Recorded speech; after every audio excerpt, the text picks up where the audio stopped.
Hi friends! Welcome to the Clarkston Family Farm at Home. This is a series of interactive videos that take our hands-on learning in nature here at the farm and present it for you in a way to enjoy at home. We hope you dig it. Hi!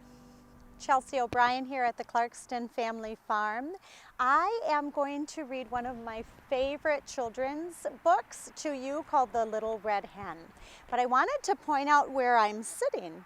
We are here actually in what we call the Giving Tree Orchard. Our trees are just coming up, so they don't have any leaves on them yet, but we have apple trees and pear trees and peach trees, and you'll also see all of my chickens. These are our free-range pastured hens. We have 40 of them, and we raised each of these chickens from little baby chicks as part of our programming for kids. Now, this time of year, we let our chickens just range the whole orchard. We have a saying at the Clarkston Family Farm, and it's called, "Many hands make light work." And even our chickens contribute to the farm. Not only do they give us fresh, delicious, beautiful eggs, but we also use them to help eat some of the harmful bugs and insects that might eat our fruit from our fruit trees, and we let them go and just forage in the spring, and it works out really nicely. They have a very rich and varied diet, and they also help a little bit with our growing. So let's start. The Little Red Hen.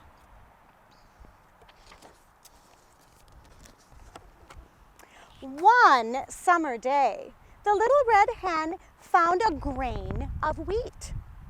"A grain of wheat," said the little red hen to herself. "I will plant it." She asked the duck, "Will you help me plant this grain of wheat?" "Not I," said the duck. She asked the goose, "Will you help me plant this grain of wheat?" "Not I," said the goose. She asked the cat, "Will you help me plant this grain of wheat?" "Not I," said the cat. She asked the pig, "Will you help me plant this grain of wheat?" "Not I," said the pig. Seems like they're all too busy doing other things. "Then I will plant it myself," said the little red hen, and she did. Soon the wheat grew tall, and the little red hen knew it was time to reap it. "Who will help me reap the wheat?" she asked. "Not I," said the duck. "Not I," said the goose. "Not I," said the cat. "Not I," said the pig. "Then I will reap it myself," said the little red hen, and she did. She reaped the wheat, and it was ready to be taken to the mill and made into flour. "Who will help me carry the wheat to the mill?" she asked.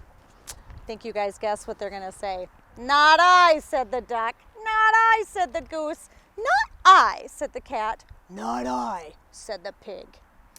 "Then I will carry it myself," said the little red hen, and she did. She carried the wheat to the mill, and the miller made it into flour.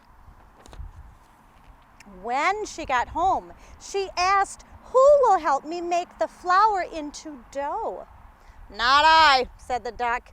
"Not I," said the goose. "Not I," said the cat. "Not I," said the pig. "Then I will make the dough myself," said the little red hen, and she did. Soon the bread was ready, and she was ready to put it in the oven. "Who will help me bake the bread?" said the little red hen. Do you guys have a prediction? Let's see who's going to help this time.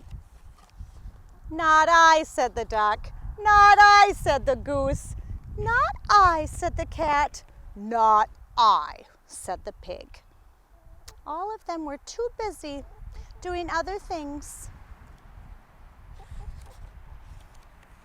"Then I will bake it myself," said the little red hen, and she did. After the loaf had been taken from the oven, it was set on the windowsill to cool.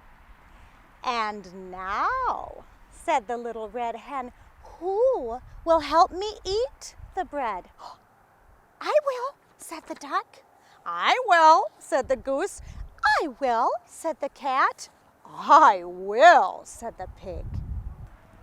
"No, I will eat it myself," said the little red hen. And she did. That's a picture of the little red hen at the end of the day. Now, this is one of my favorite children's books. I love the illustrations, they're really classic. In fact, when we read this with kids, like for March is Reading Month, we have some fun actually making little puppets. So the kids can help, and you could do this at home too. You can help tell the story. You can see our characters, of course. The reader would be the little red hen, and we've got the pig and the goose and the duck and the cat, and you can help tell the story yourself. I think about this story because at our farm, we are a nonprofit and we are run entirely by volunteers. And I told you about this idea of many hands make light work.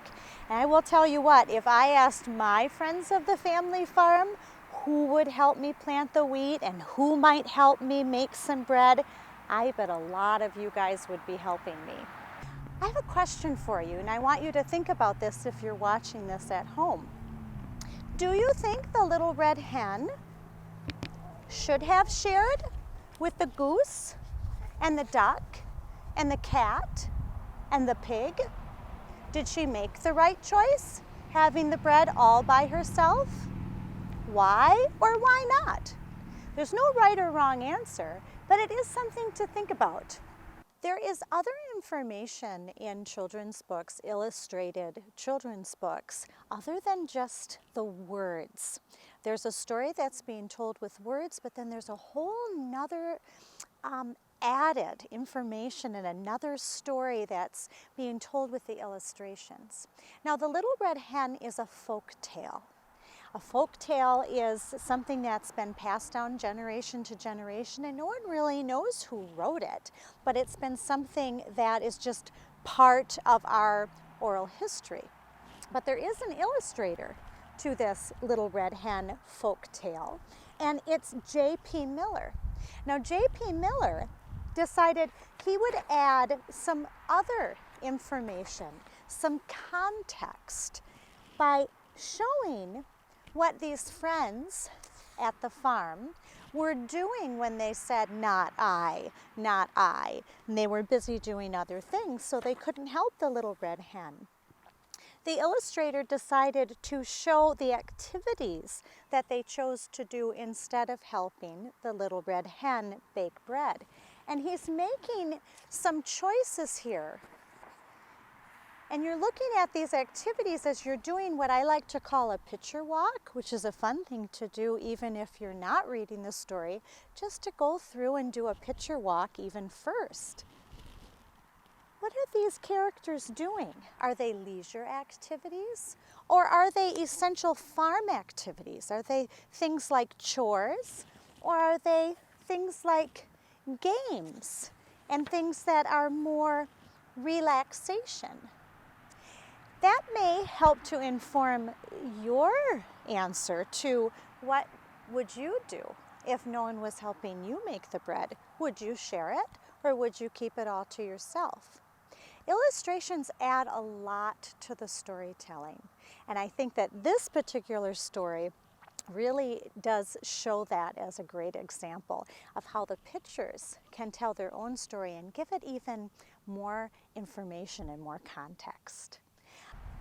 As we're watching all of these chickens come around, there actually is a chicken that reminds me very much of our star in the story, the Little Red Hen, and she is a Rhode Island Red. And we were thinking at the farm about this idea of many hands make light work. And if this little red hen had a choice to leave her farm where nobody was helping, even when she needed help, even when she asked again and again, and come here to live at the Clarkston family farm, we thought maybe the little red hen might be happier here at the Clarkston family farm where everybody helps. When we say, who will help us plant our orchard? I have lots of volunteers. Who will help us take care of our bunnies? I have lots of volunteers. So we think that maybe the little red hen should move to the Clarkston family farm. What do you think? Here at the Clarkston family farm, we grow lots of different fruits and vegetables, and we have a garden that we call the pizza garden, and we grow everything you would need to make your very own pizza. One of the things that we grow is wheat for the pizza crust. That same wheat could be used for bread, just like in the book, The Little Red Hen. See this link below? It is a recipe that we love as a family. It's called honey whole wheat bread, and it might be something that you would like to do with your mom and dad while you're at home. I hope you like it, and send some pictures to us. Post them at Facebook or Instagram, and let's hashtag the little red hen, and I'll see how your bread turned out. Thanks. I can't wait.